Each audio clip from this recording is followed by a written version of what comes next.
The Senate Committee on Federal Character and Intergovernmental Affairs has commended the Independent National Electoral Commission (Inec) for its effort in ensuring equitable employment practices and infrastructure distribution across the country. This comes after a high-profile investigative hearing on alleged marginalization in job placements and appointments within the Commission. Chairman of the committee, Senator Orwell Onyeso, who spoke to journalists after the session, acknowledged that INEC's employment practices, though not without fault, compared favorably to other government agencies. But federal character, you look at it from the point of view of equity and equality. These are two different things. You know, we've looked at both. They are fairly okay. They are fairly okay. If other agencies are like INEC, if they perform like INEC, I'm sure that Nigerians will not be too frustrated in terms of employment. INEC has done very well. There are discrepancies here and there, very negligible, and we've pointed those out to them and directed them what to do and get back to us. So that's, we may not sit investigatively like this, but they will make the corrections and bring to us, and we'll look at that. But earlier, INEC Chairman Professor Mahmoud Yakub defended the Commission's employment strategy.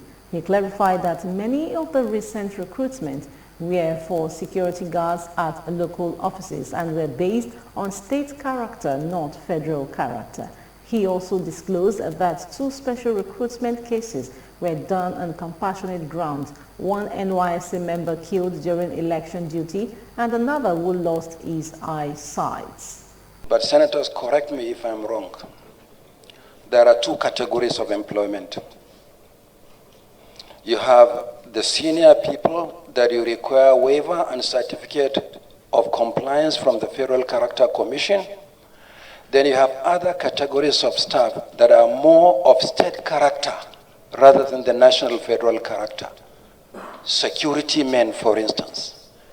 Do you recruit a watchman from Adamawa and send him to Bayelsa? It's not possible.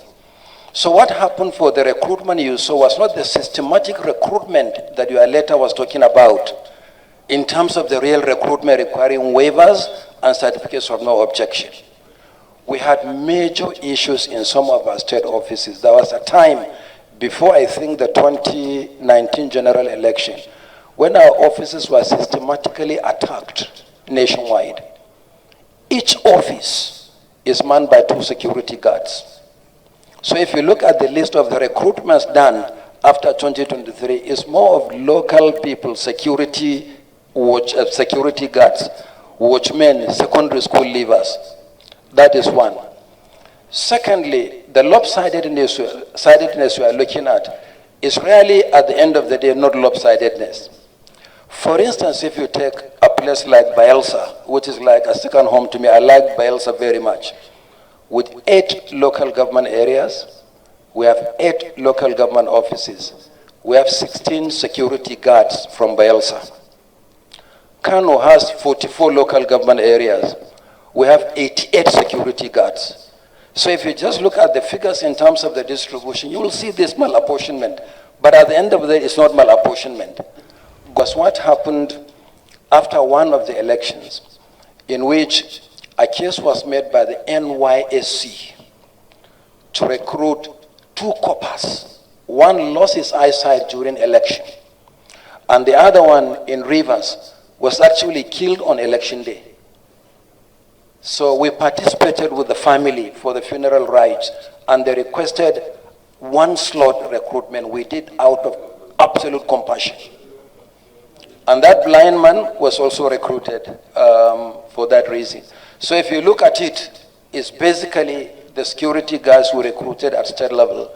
And what's the qualification? The qualification is primary school certificate, even though Meanwhile, the committee noted the Commission's cooperation and promised to monitor the implementation of suggested corrections, though it did not rule out further scrutiny in the future.